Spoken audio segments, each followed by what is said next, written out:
Okay, we're live. All right, I'm going to go grab this link because nobody's in here yet. They don't know. And of course, I don't see the link. Here we go. This should be it. This is it.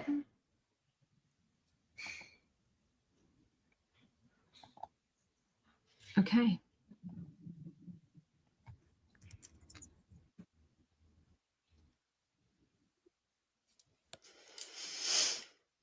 All right, it is posted in our Facebook group.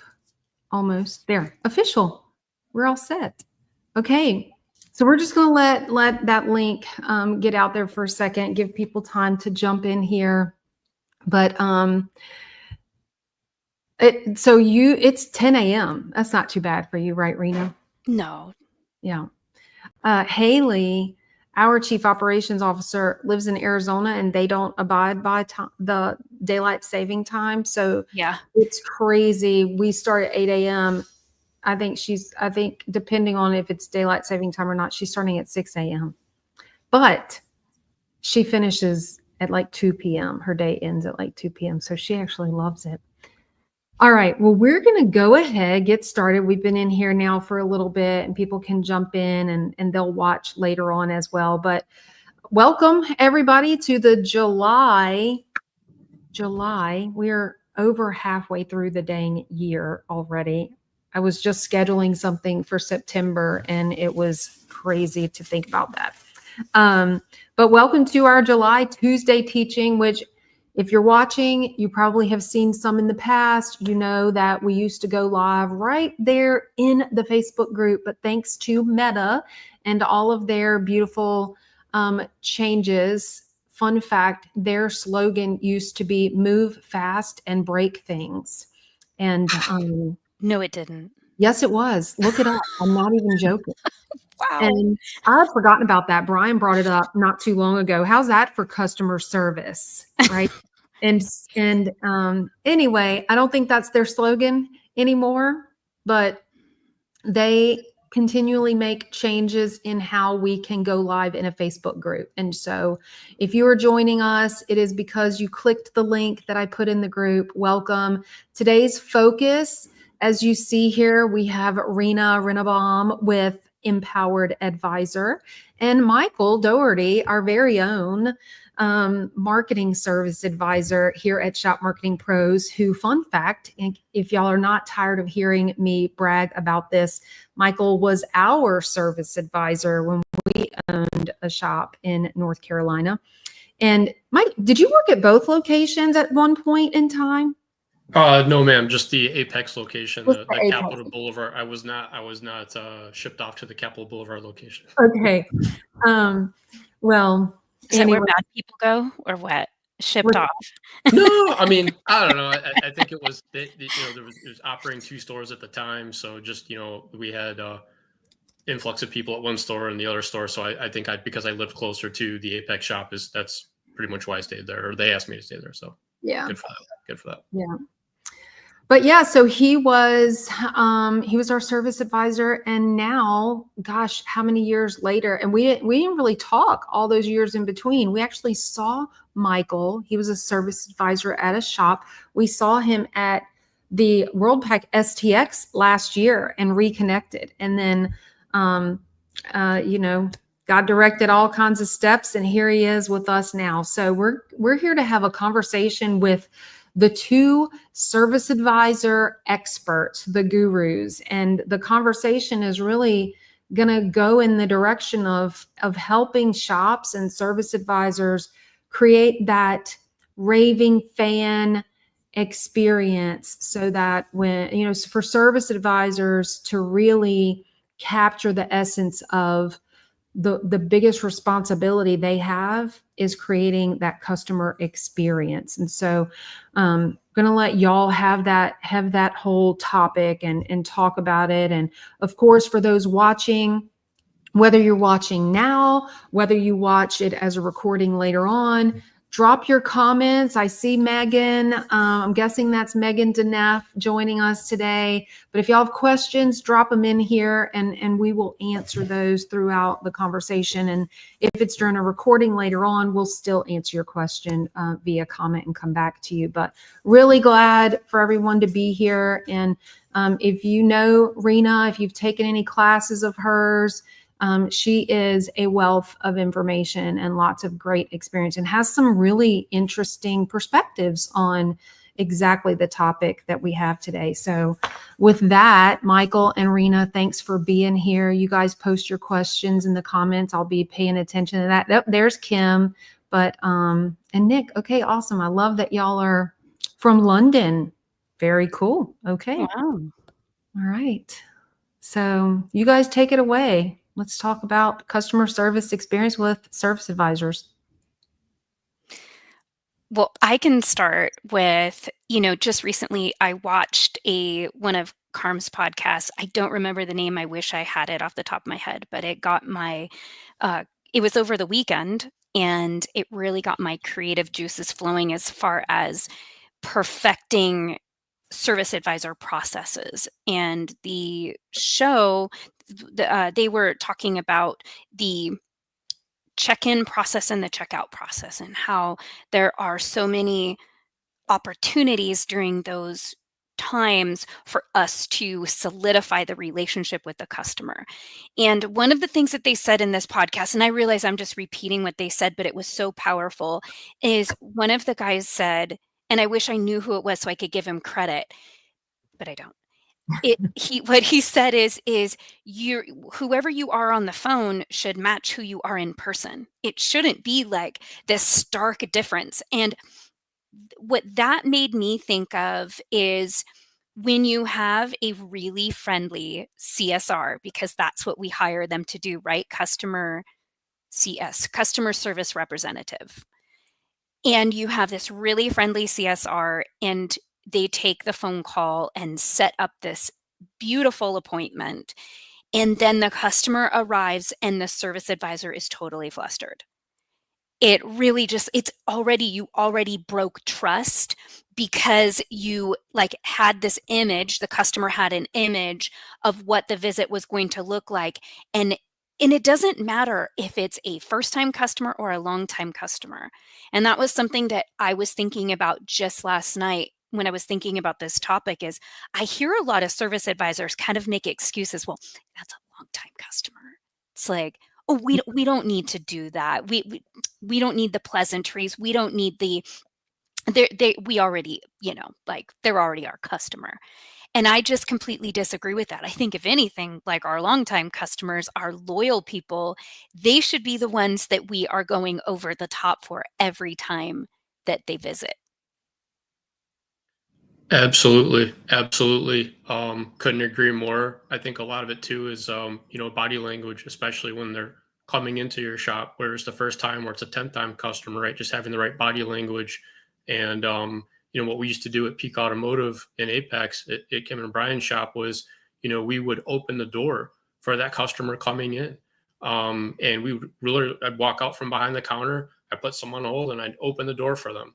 And I don't think there's a lot of places out there that do that. When they would come to pick up their vehicle, we would go out there and we'd get it for them when we're bringing up to the door. So you don't just say, "Hey, here's your key," and it's over in spot 35. There's that person. No, I guarantee nobody does that for them. They're going to remember that. Mm-hmm. Even walking them out to, sorry, Kim, even walking them out to their car, right? Mm-hmm. Like walking them out and making sure that the seat cover, the floor mat are gone.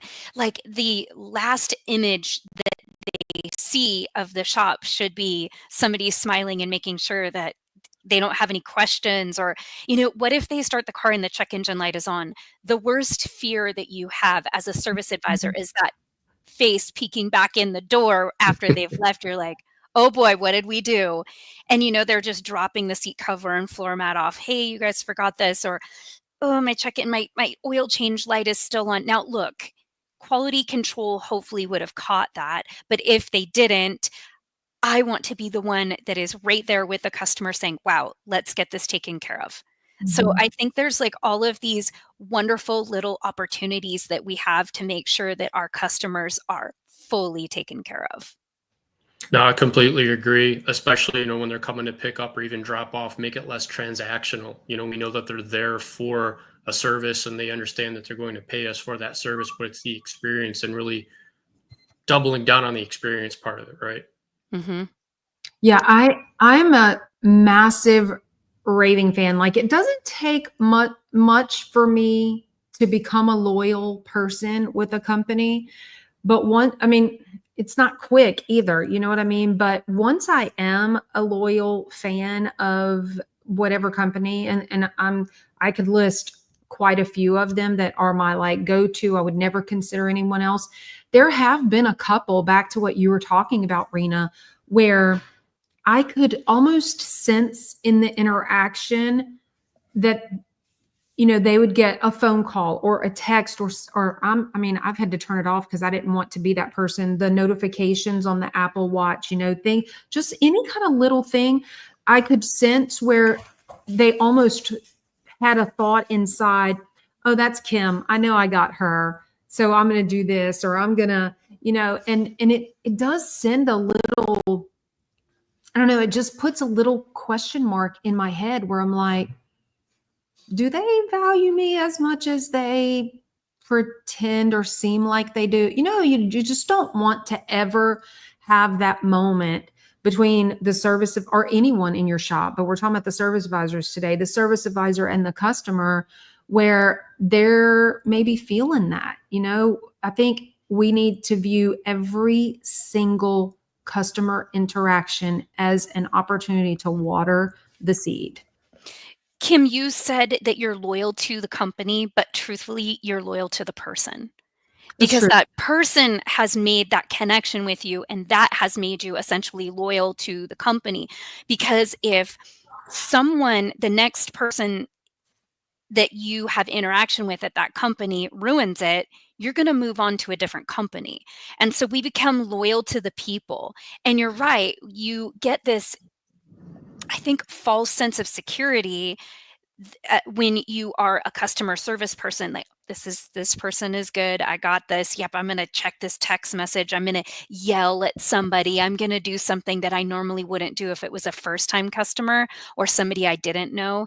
And I think that keeping and remembering the importance of maintaining that level of professionalism. And that's what it is. It's hard.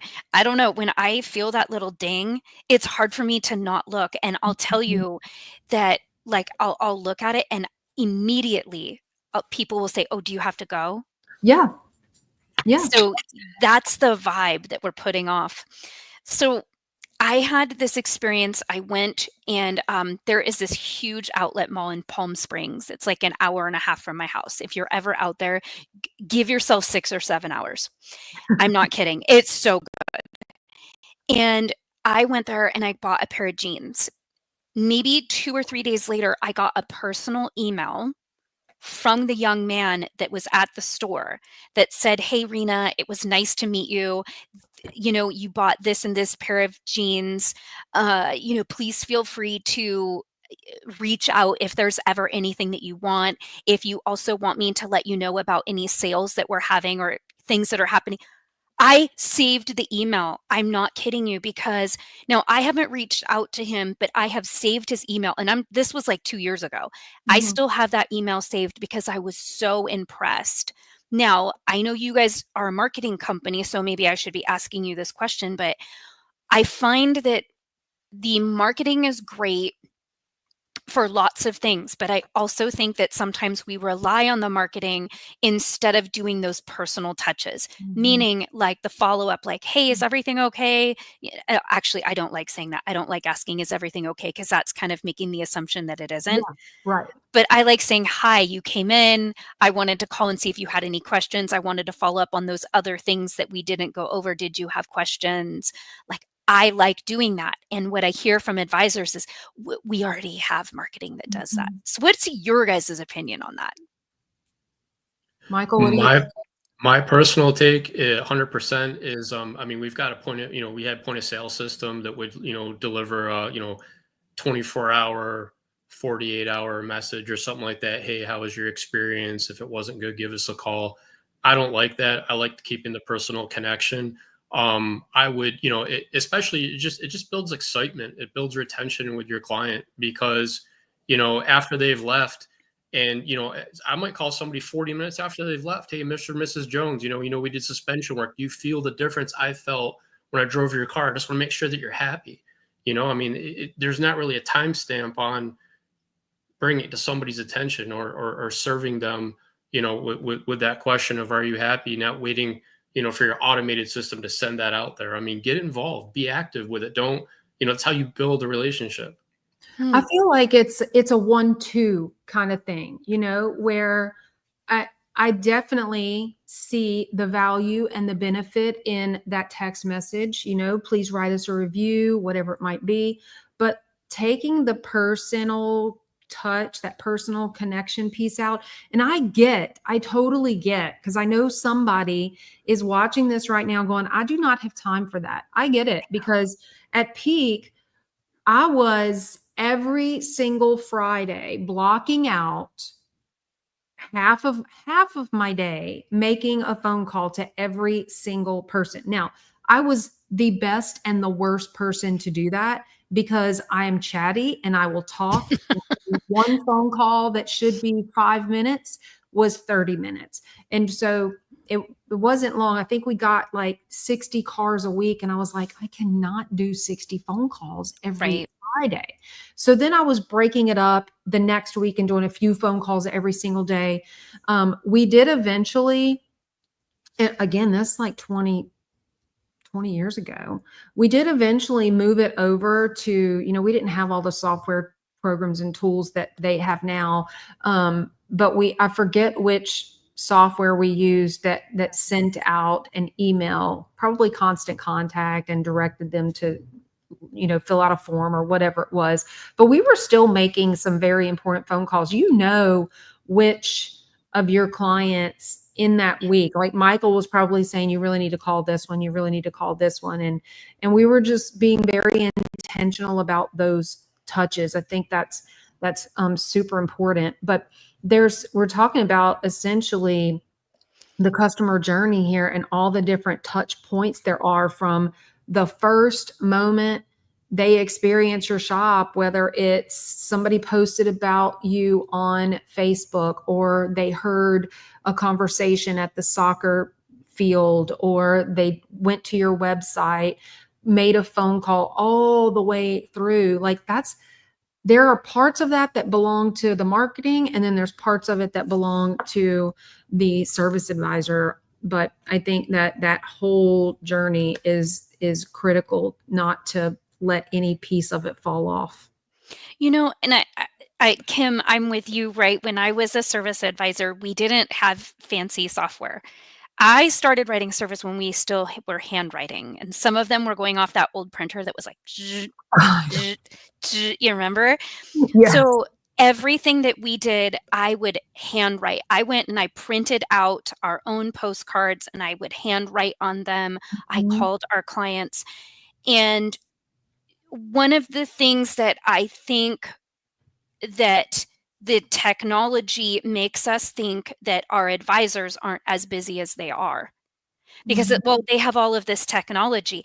I find that the advisors with all of the technology are actually busier now than when I was an advisor, because I didn't have like fancy DVIs that I was going in, that I was editing, that I was doing all of these things. Like, I didn't have any of that.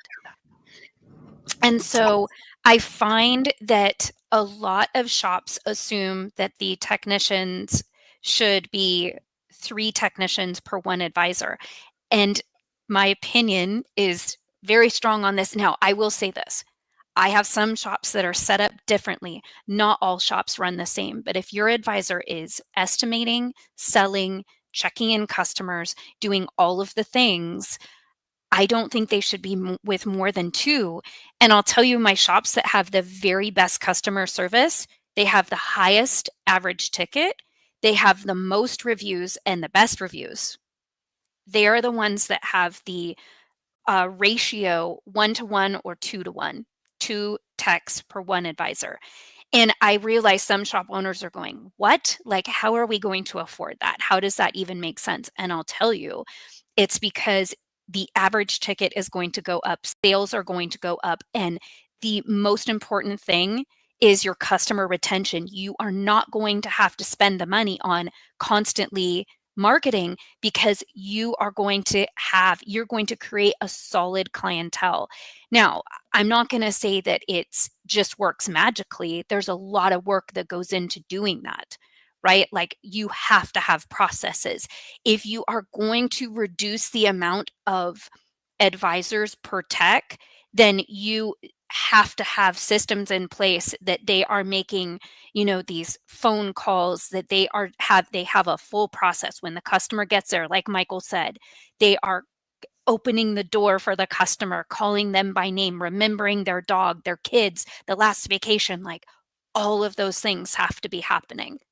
So in my opinion, the only way that that's going to happen is if your your advisor isn't running around helping 3, 4, 5 technicians. I just think it's too many. Mm-hmm. Mm-hmm. What do you think, Michael? I've been on both sides of the coin. Having my start at the dealerships as a service advisor, and that was a bit overwhelming. And at that time, it was, we were writing on a board, like you said. We were using multiple highlighters and executing, NFL signals, double cross on 3, whatever. So, stuff like that. But yeah, I really feel like the sweet spot is 2 to 1 personally, 2 technicians to 1 service advisor. And when I was doing service advising at independent shops, it was considered, cradle to grave. So, making the appointment through, checking them out, but everything in between, and to really get that, quality experience, deliver that quality experience, and spend really more time with per client. That is the way to do it. And you're right, the ARO does go up. The retention rate is there. It's proven. Absolutely.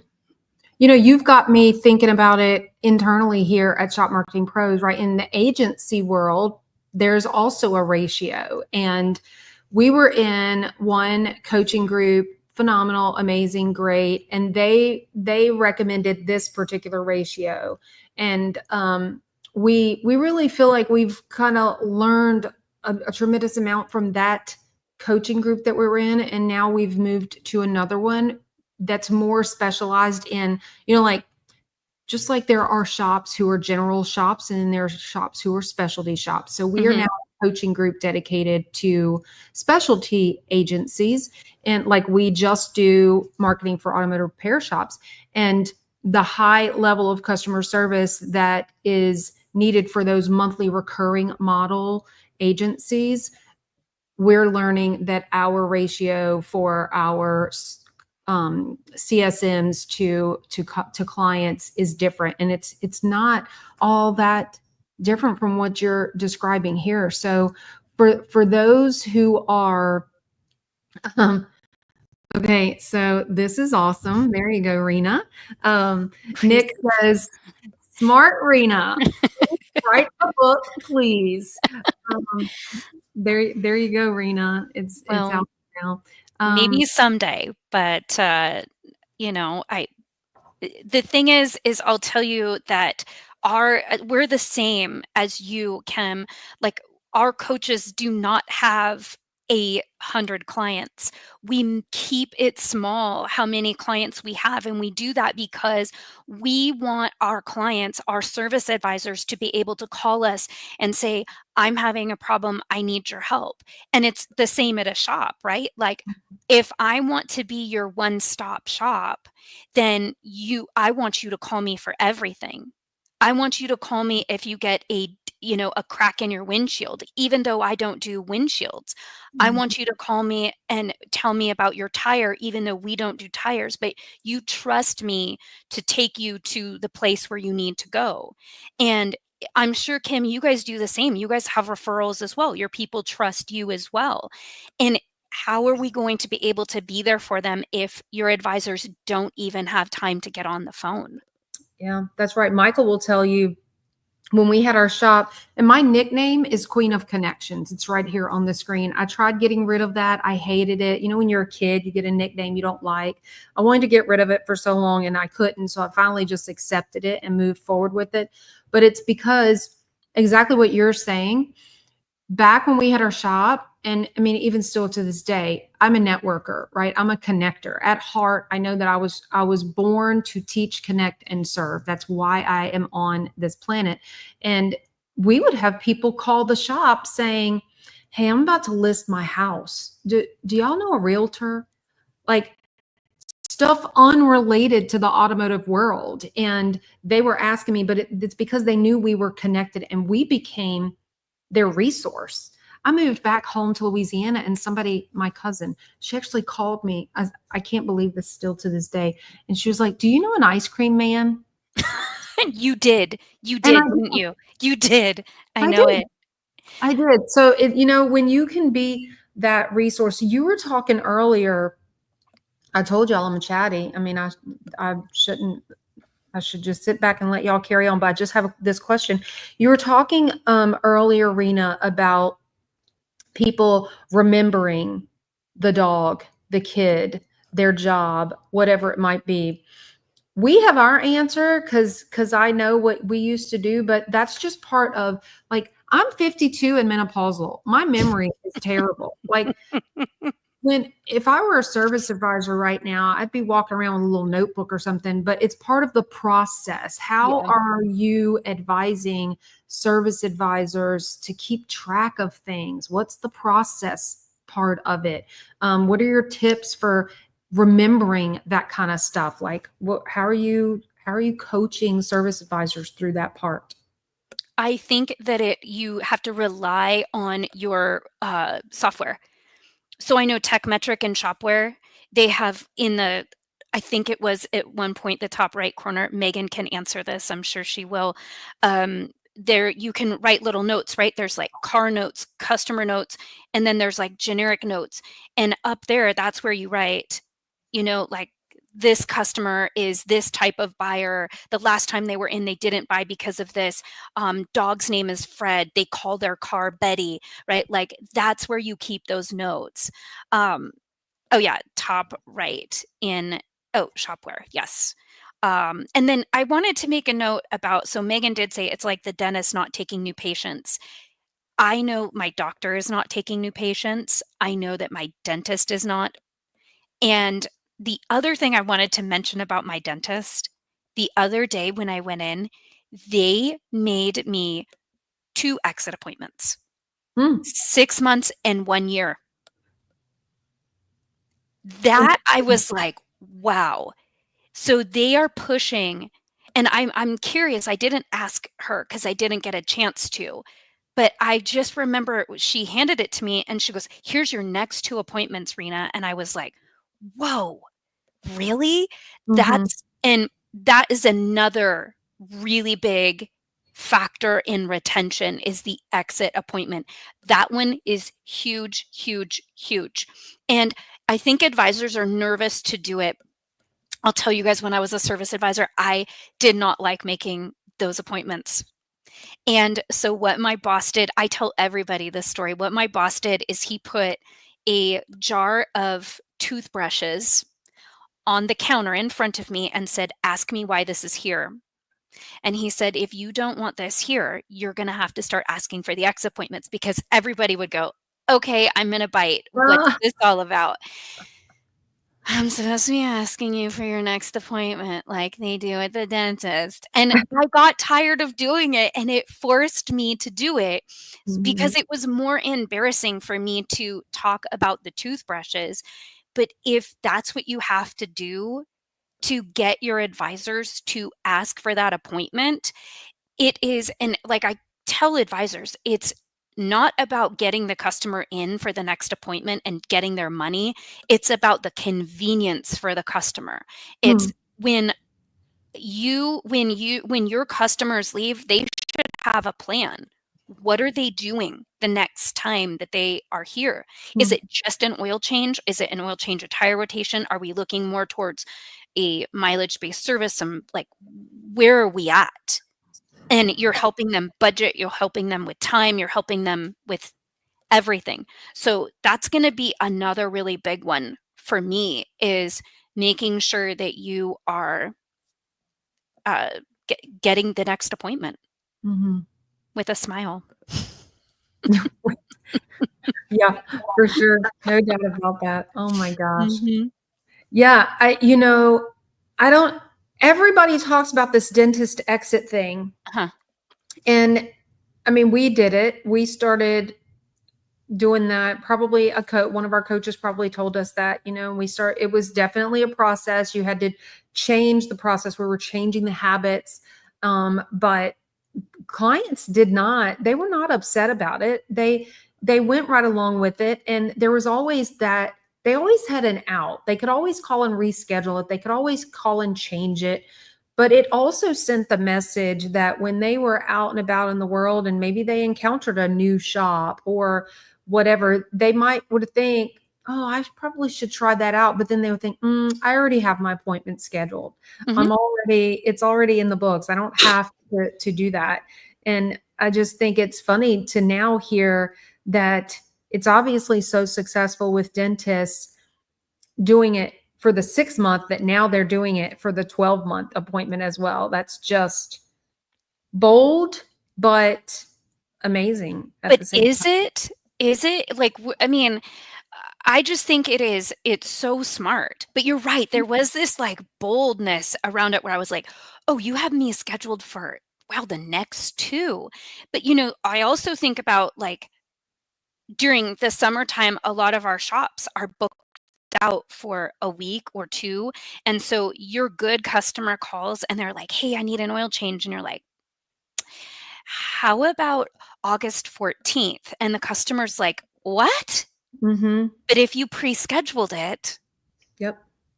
right? So that's another really important factor. And I see like when shops are slower during like maybe winter months, December, January, February-ish, I'm like, if you are scheduling the next oil service appointment, now you are going to be ensuring that you guys have work. And then in the summertime, you're ensuring that you have business during the slow time. So, Mm-hmm. when you see those shops that are in, I call it the wave, Yep. where it's like, I'm busy, I'm slow, I'm busy, I'm slow.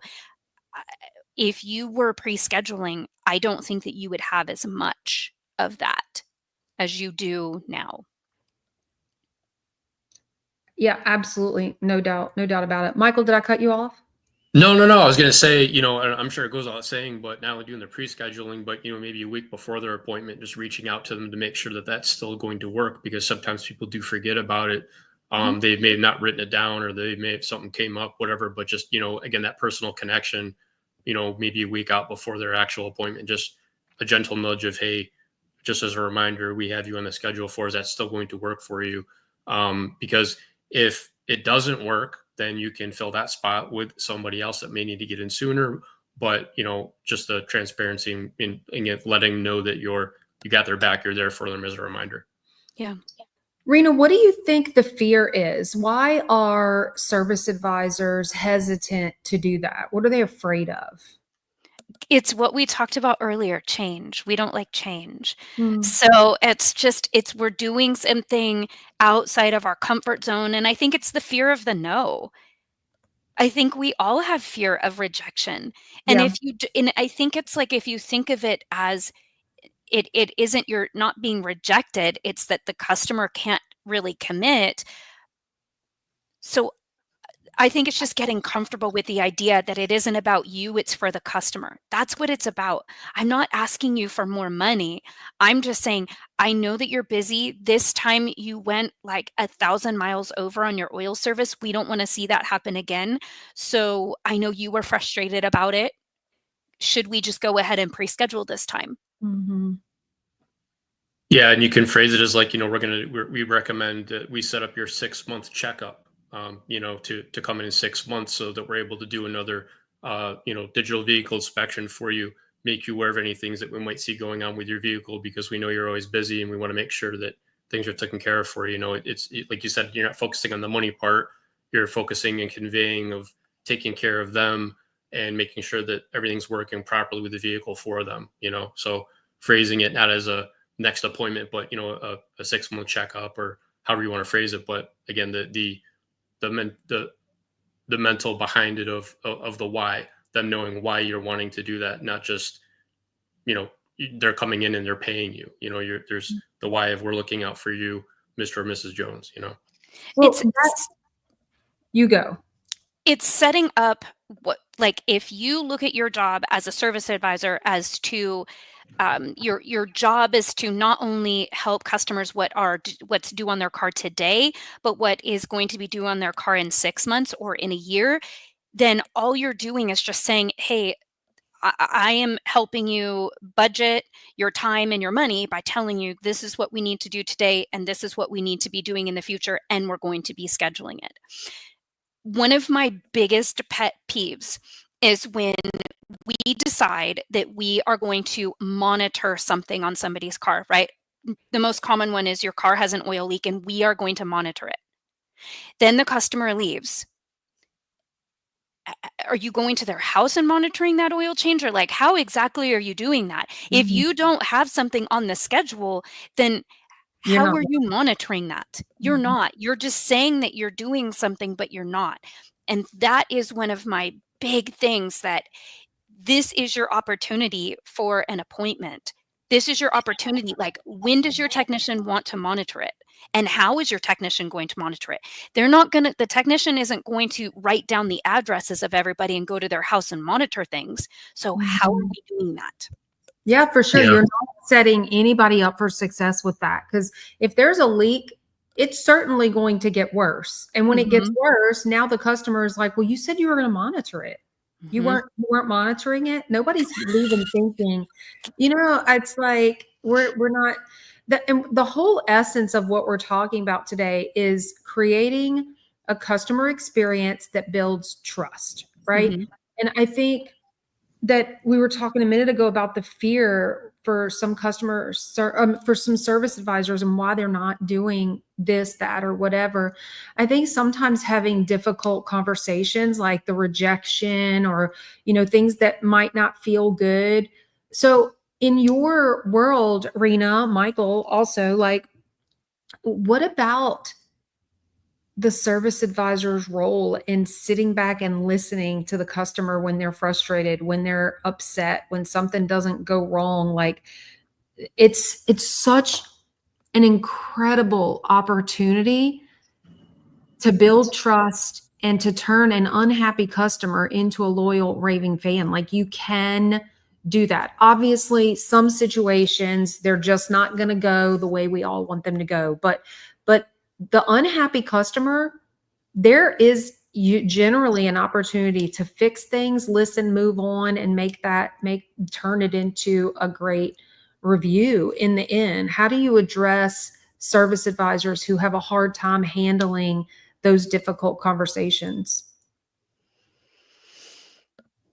For me personally, I think it was just years of experience and building confidence and knowing what to say, when to say it, and when not to say things. We have, we have 2 ears, one mouth. Follow that rule. A lot more listening, but I think also, especially, full transparency. If it was something that you knew was on the shop, like, not BSing the customer, like, full transparency. You're right. We're going to take ownership of this. We value you. You're being heard. We're going to fix it. We're going to make it right. And if it's one of those situations where you don't know if it was something that you did as a shop, and it's just, I always say, like, have a conversation about it, not an argument, right? Argument doesn't equate to anything, doesn't make anything happen. But I do recall a couple of times where a customer will come in unexpectedly and they were pretty upset, and I got somebody in the lounge and I got somebody at the front counter, and I would say, hey, just, give me 1 second. I would walk up from behind the counter and I would walk them down the hall into another office where it's more one-on-one. Okay. Some people I think just want to come in and use use their big voice and want to be heard. Well, you can be heard using your indoor voice too. So let's take it on down the hall. Let's talk about it, respectfully, and let's figure out a solution. But I think just automatically just having empathy for what they got going on. And I've also found too over the years, it's not necessarily, I would say their attitude, if you would, but like 9 times out of 10, it's not you. They're so upset about something else during their day that you just happen to be the one that they take it out on because you told them that they're going to just spend X amount of dollars on their car. So, like again, having that emotional intelligence, right, as a service advisor to really, as they're talking to you, process that information and which route do I need to take this. That's just my take on it. I think also knowing when you need to take a pause. When you start to feel, so going back to emotional intelligence, when you are in a stressful situation, you can reduce your emotional intelligence by half.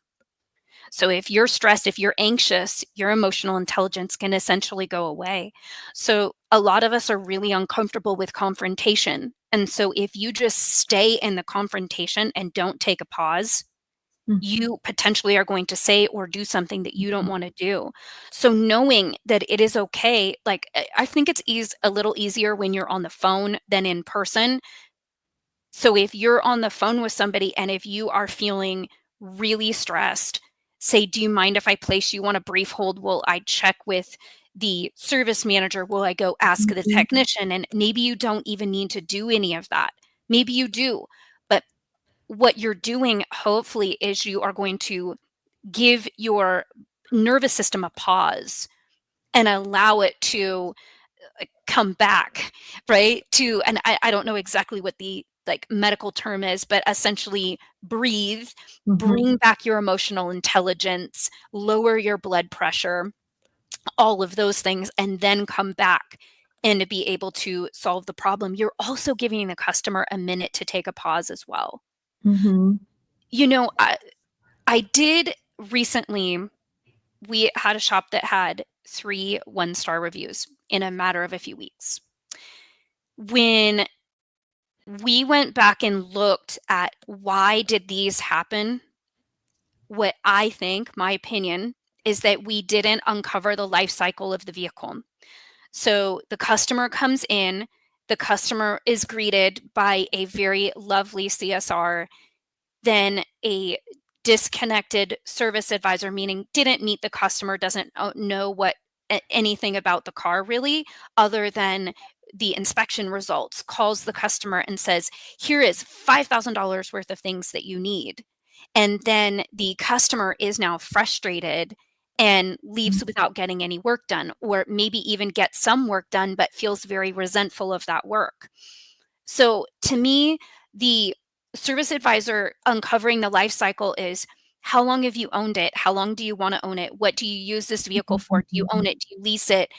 Asking, do you like the car? And that doesn't mean that if I know that you are going to sell the car tomorrow, then I'm not going to tell you what it needs. What it means is I'm going to let you know, as your service advisor, your advocate, this is what you need today.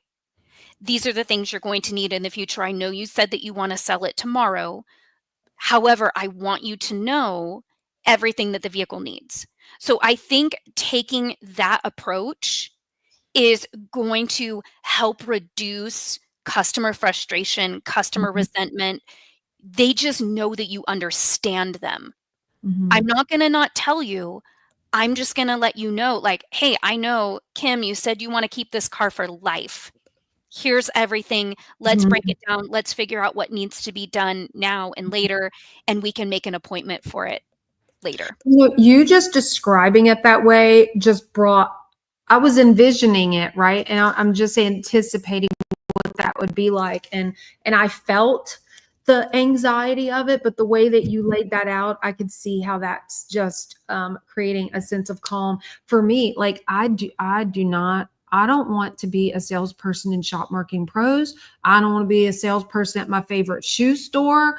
I didn't want to have anything to do with the front counter at our shop, because like one of the pieces you just said was presenting potentially possibly a big quote.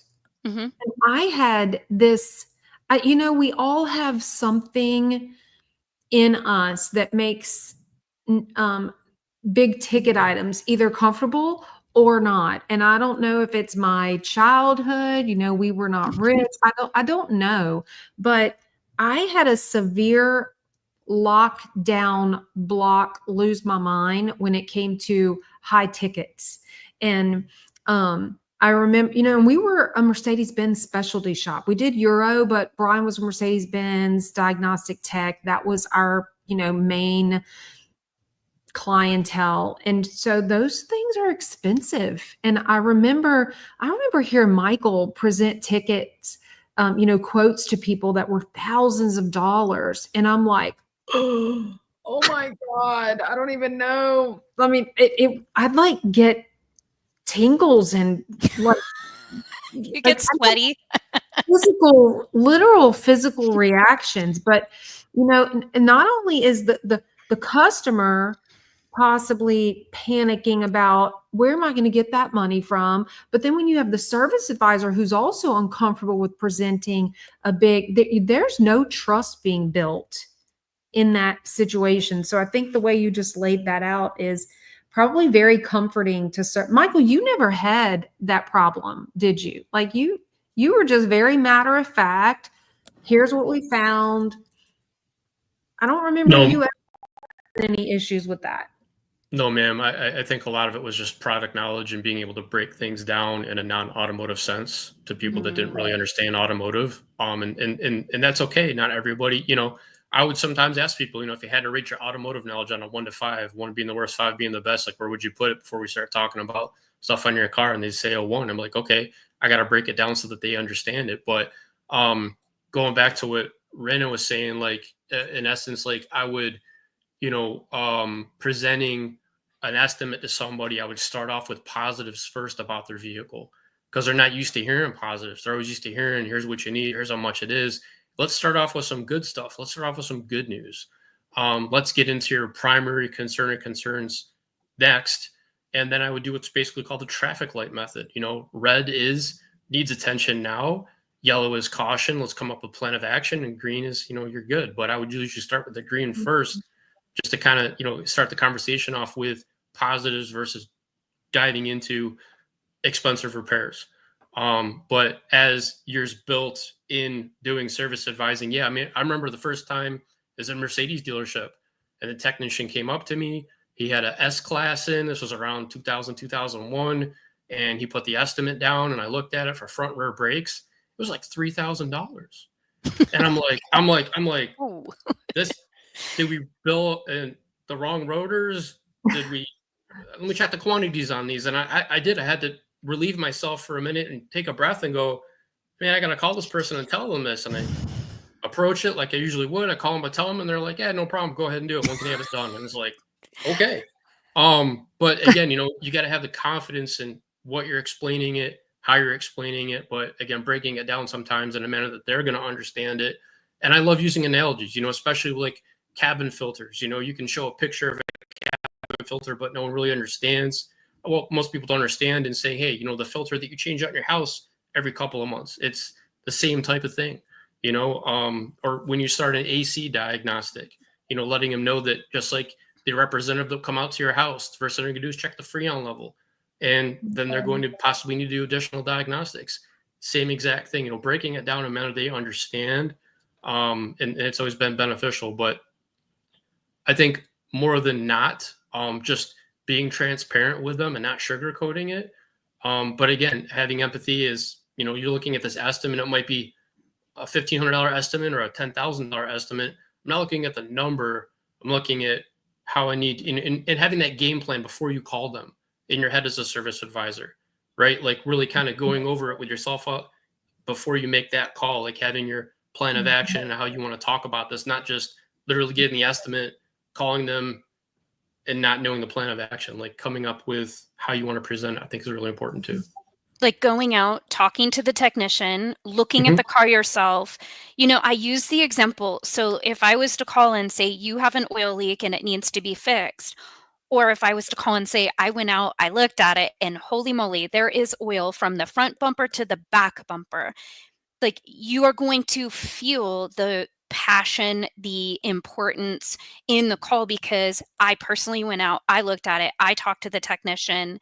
So for those advisors that are technical, that can be your superpower. For the when I was an advisor, I had no technical, very little technical ability, and I still sold $1 million a year in service. And I did it by just literally connecting with the person. So people buy from people that they like, that they know, that they love, that they trust. And that's like 80+% of people make their buying decision based off of the person. And so if we approach the majority of our sales with that in mind, that people are going to buy from me because they like me, know me, love me, trust me, I'm going to start with circling back to your life cycle, like I said, right? So, like, I know that this is what you want to be doing with your vehicle. Um, I love what you said, Michael, about starting off with something positive. Hey, I actually, this isn't that, we do have some good news for you. This is what we found. And also knowing what the customer needs from you, not what you need to give them. So what I mean by that is if you have a bunch of like cool technical information about this repair, that doesn't mean that the customer wants to know that cool technical information. So a lot of the time, the way that I sell things is more along the lines of, your vehicle needs an XYZ sensor. Do you want me to go into details about what that is and how it works, or do you want me to tell you more of how much it is and when we can get it done? And I let the customer make that, yeah, tell me more about that.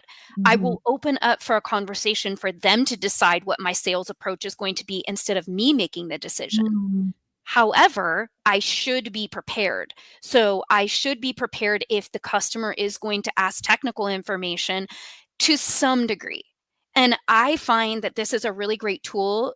AI is a really great tool to use when you are like, what is an XYZ sensor and why would I want to replace it? Like AI can show you, tell you, find a video for you, do all of those things. And so now you have the confidence. Now, I might still want to go out and look at the car, but I can find a lot of information just on my choice of AI. So I think to kind of put that in a pretty bow, as far as when you're a service advisor and you have a big sale that you need to make, you need to be prepared. You should know the life cycle of the vehicle. If you don't know it and you're going to make a sale, it's okay to ask the life cycle before you start the sales call. Hey, this is Rena. I'm calling from XYZ Auto Repair. I wanted to talk to you about your car. Now, before we go into the inspection results, do you mind if we talk a little bit about what you're doing with the vehicle? Now, it is, in my opinion, better if you know it, because now you're going to have a little bit like, I feel like I can start the call in a way that builds trust better. However, if you don't know it, don't just dive into that call. If you dive into that call and you present several thousands of dollars worth of needs, I just feel like the customer is going to be like, I didn't even ask for any of that. Is my car even worth it? So you can prevent a lot of that just by asking these questions.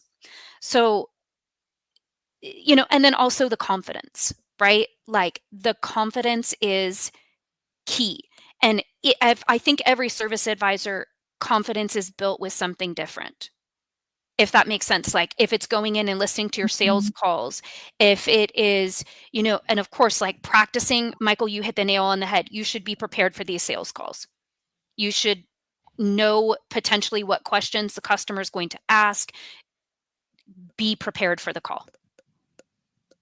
You know what I love that basically both of you said and recommended, that I don't even know if this is how you meant for it to come out, but it's almost like you give the customer permission to lead the discussion when you present something. Or like Michael, you said, on a scale of 1 to 5, how automotive knowledgeable are you? And then Rena, you said, do you want me to go further with this?